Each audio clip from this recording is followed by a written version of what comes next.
Hello, Oracles. Where is the bottom for Tesla stock? Well, we saw yesterday we basically finished flat on the day, but the market was green. So that is definitely an underperformance by the stock yet again. What are the reasons that are causing us to come down? Obviously, there's lots of different things that people are discussing out there between Elon and Twitter, Elon selling, the macro environment. All of it is going on right now. And then we have to look at the fundamentals of the company. Now, before we get too far into it today, I want to apologize for no video last night. I've just been exhausted. It's been a wild couple of weeks, and I really didn't want to kind of get back into that relapse of being sick for the last 3 weeks. So I apologize for that, but I did make a guest appearance on my son's channel last night. If you guys want to check out that video, I will put it in the pinned comment below. We are talking about baseball and the Yankees, so slight change from the pace over here on this channel, but something that my son loves. I grew up playing baseball, so we had a great time chatting, and I gotta tell you, that was really, really fun. So you'll see me more on that channel because I love, obviously, discussing baseball with my son and just spending time with my son, so you'll get to see that, and it was a great time. So now let's take a look at the deliveries that we've gotten. And we just got word yesterday that Tesla is increasing the discount they are giving to US consumers from $3,750 to $7,500. Just a reminder, that is the same number that we will be seeing for the EV tax credit come 2023. The difference is when we get to the EV tax credit, that's exactly what it is a tax credit versus now you are getting $7,500 directly off of the purchase of your vehicle. Now, in 2024, that is also how it's going to stand. However, we know that Elon's biggest fears right now are talking about we're already in a deflationary period. When we got the CPI data that came out, we showed a 0.1% month-over-month inflation reading. That is a 1.2% reading on an annual basis. So for that is much lower than the 2% that the Fed is looking for. If that trend continues, or if we get to a 0% month over month or a negative month over month, that just tells us that we are definitely in that deflationary period. Elon seems to think we are already there. This means that we could be seeing prices coming down over the course of the year on top of what we are seeing right now with these discounts. I cannot guarantee this, but this is what I've been talking about as well. When talking about interest rates on houses, usually you see the interest rates go up, the price of housing comes down. This is going to hold true for vehicles as well. The interest rates have gone way up. Mine has gone from a 3.99% earlier this year to a 5.99% now. So as interest rates for vehicles go up, naturally, the price of those vehicles is going to come down as well. Currently, they're giving that discount. I have a feeling going into next year, at some point, we might actually see price reductions. Now, don't forget, for the Model Y alone, we're up, and correct me if I'm wrong, like $15,000 from the start of 2020. The vehicle has gone up by $15,000. That's a lot. Like, we've gone up significantly. So even coming down on the price of the vehicle overall by $7,500 still does not come down to the price that the vehicle started at 2 years ago. Now, don't forget, back then, the cost of all the materials back then to make the vehicles was definitely much lower. We are starting to see the cost of those materials coming down now, which means that in turn, that's going to give Tesla a much bigger buffer on top for their margins. So again, going back to pricing power, Tesla has this. So as the cost to produce the vehicles comes down, so will the price of the vehicle because they will have that wiggle room. So maybe at this point now, that $7,500 makes sense. We're not going to know this until we get to Q4 earnings and we can actually see the gross margin numbers. You guys can let me know in the comments below what you think the vehicle margin percentage is going to be. I was forecasting a 30%. With what we've been doing for discounts right now, I truly don't know. You do have to remember that the margins in the US are significantly higher than Shanghai. Shanghai margins tend to be a little bit lower just because they sell more of the lower end vehicles over there. So perhaps this $7,500 buffer isn't really going to make that much of a difference. But again, we shall find out when we get to Q4 earnings.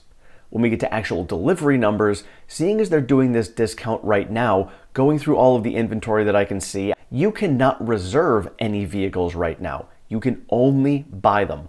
I still have yet to get word back from Tesla if I can go retroactive and use the pricing I had back from March when I had replaced my order, because that price there is $59,000. Take $7,500 off of that, we're looking at $52,000.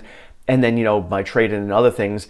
So I could realistically get it much lower. I'm still not going to take it, but it'd be nice to know if they are going retroactive like that, or if you have to go and buy direct from inventory.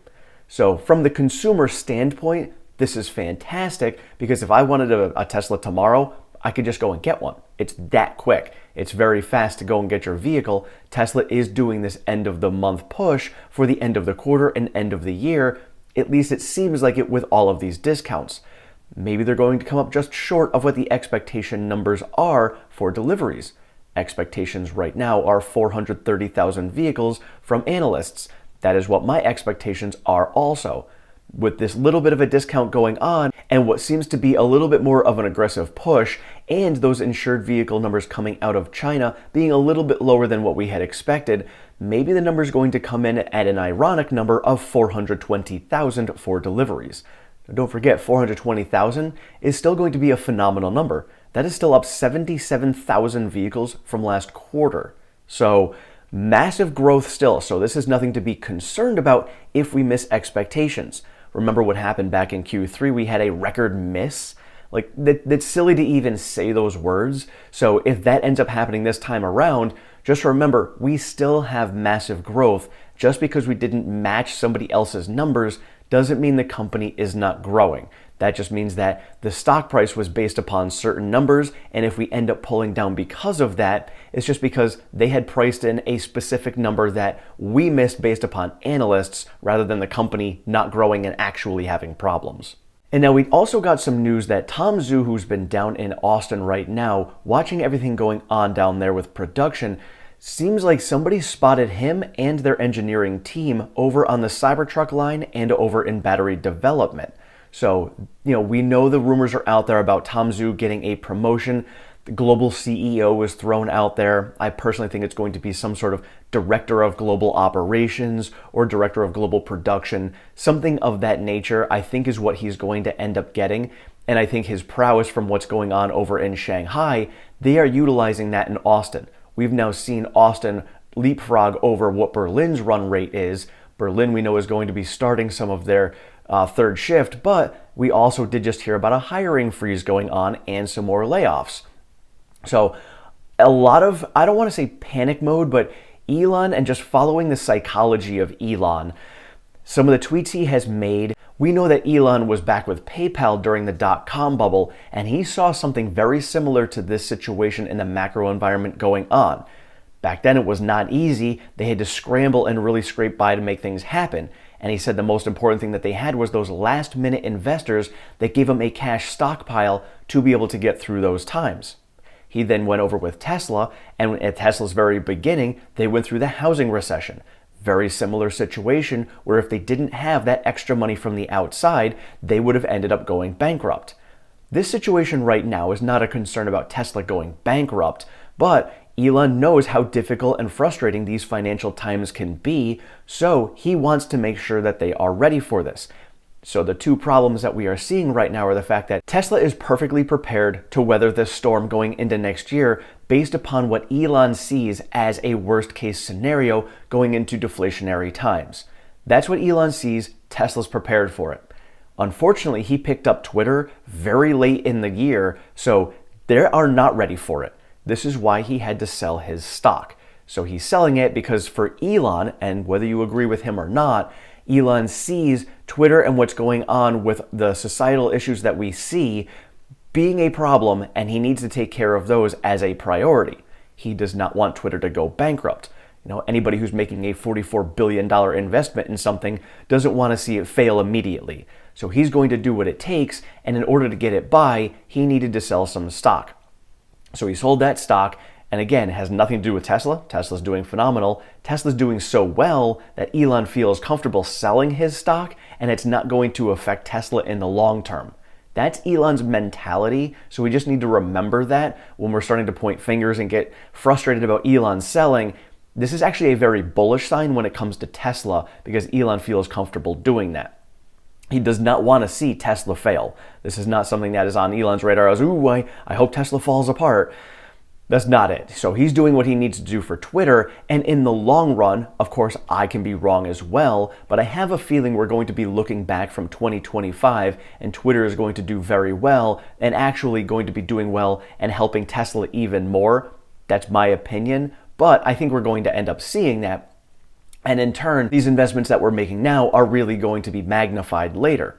And so going back to all the delivery numbers, if we're going into a deflationary period and we are going to be bringing down the price of all these vehicles, this is actually a very good thing in the long term. The near term, sure, we may see prices coming down.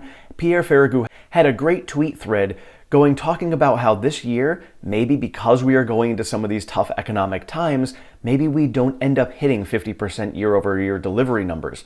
Maybe margins come down a few points just because Tesla had to come down on their prices. But their production is still going to be growing, and that's going to be pent-up demand. We've seen this in the past before as well, going through the housing crisis. Usually you go into a recession and auto sales take a hit. That's a large ticket item, and during a recession, large ticket items tend to be dropped down in sales. People will go with, maybe they're going to repair their current vehicle. Maybe they're going to buy a used vehicle. This is something that we are going to see, very much like with the housing crisis when that happened. People decided to go and repair their houses or flip houses instead of going and building new and all of that. It's cycles that we go through. We just happen to be going through that cycle now. So with the cost of everything coming down, going back to the Cybertruck, this actually might be something where the Cybertruck prices themselves come down also. Of course, we don't know what the price of the Cybertruck is going to be. Right now, it's only speculation. But with the prices of the cost of all their materials coming down, might be a situation where they really truly will be able to be competitive with all of these other trucks that are out there with the Rivian and the F-150 Lightning, but have a much superior product to them and have the same price. So again, we still have to wait on that, have no idea what's going on with that. I think we'll probably end up seeing the ordering page coming up maybe in the next 2 months or so. Sounds like we're going to be seeing production and first deliveries coming probably in July timeframe is my guess. So we'll probably see the ordering page coming up a few months before that so people can configure what they were looking for. And so looking at the stock price itself, we are up a little bit pre-market at the time of this recording. So we're oversold for sure. We are down at 24 on the RSI. This is the lowest we've been in quite a while. So I do anticipate a bounce coming at some point. There's no guarantee, but typically when you're under 30 in the RSI, you see some buying pressure coming back in. We have been seeing ARK continuing to buy and add to their portfolio. We are also getting news from other big institutions and big money out there that they are starting to add as well. There are companies that were out there that were shorting the stock all year, and they are starting to add small portions to their long positions on Tesla again. So is the bottom coming? We don't know. Of course, the bottom is coming at some point. We just don't know when that is going to be. There's still a lot of macro things in flux at the moment. We've got the Ukraine war situation that's still going on. Still have high inflation here in the US. We still have the Fed raising interest rates. Still a lot of unknowns in the macro environment. So we could still see a further pullback. And if we end up getting numbers for deliveries that miss the expectation number, and we do end up getting, let's say, that 420,000 vehicles, that could pull the stock price down even further. Then we're going to start getting discussions about going into the Q4 earnings where, hey, if they were dropping the prices of all their vehicles and they didn't sell as many, what are margins going to look like? So there could be some sentiment around the near-term numbers when it comes to Tesla. Again, it's not going to affect the long-term fundamentals. You just have to take a look at it in the scope of what is actually going on in this environment and monitor it. This isn't something to say, hey, it's not a big deal. It's, all right, I'm going to recognize this situation for what it is, but I need to pay attention to it going forward to make sure it's not a trend that is continuing. So again, not just being uber bullish on this, just you got to recognize what's happening with the company itself and why it's important to pay attention to these numbers and the trends going along with these numbers. But again, it's still growth. Growth is the important part right now. Growing company into an environment where we're growing into EVs and renewable energy, that's what Tesla's all about. So a lot of room to grow. So even if we have a couple of setbacks along the way, not a big deal. It's like teaching a kid how to ride a bike. They fall off their bike. It's not like they're going to stop riding the bike. You get them back on the bike and you keep them going again. That's going to be what this situation looks like in the future. And another point that Zetiero made in the comments was retail's out of cash. And that could be true. I myself have set myself up, but I know there's a lot of you on the comments. There's a lot of people I've been talking to on Twitter who they're all in. They have no money left to invest anymore. Now, don't forget, this is something that has intentionally done my hedge funds in moments like this where they're just squeezing out all of the money that they possibly can. Because people who have been investing in dollar cost averaging like myself, my portfolio hasn't gone anywhere but down. So literally all the money that I invested did end up going to people who were shorting the stock. I understand that's how it works. It does not bother me because of my long-term vision on my investment portfolio, but that's realistically what happens. So when these hedge funds are shorting so much, when people run out of money, that means they have less money to take from everyone else. When they can't make any more money shorting because everybody's out of money, that's when they're going to start turning it around. This is why we're starting to see all of these large, big institutions starting to dollar cost average back in because they can't make any more money shorting. Now, not to say that ARK was shorting, that's not what they do, but other hedge funds and institutions that do this are now starting to turn around because they're going to make money on the way back up again. That's just what's playing out, and he was completely right with the fact that retail's almost out of money. And when you don't have no money to give, shorts have no money to take, they're going to reverse it, and now they're going to try and entice people to get back in. So I think in the very near term, we're going to see a little bit of a bump, that little Santa Claus rally. We'll get to those Q4 numbers. We'll see what they look like. And hey, maybe I'm totally wrong and we have a surprise number and we hit 450,000. I could be wrong, and I would be totally happy with being wrong about that. We will just have to wait and see the numbers. But I think what's going to happen is slowly over the course of 2023, we're going to see that trend of bigger money institution coming in, especially if Moody's is going to be raising to investment grade for their credit. We're going to see more and more institutions putting money in. It's going to be a slow trend. It's not going to be they're just going to dump all their money in all at once. It's going to be similar to what we're seeing with ARK right now. Just putting it, smaller long positions, we're going to see them dollar cost average in over the course of the year.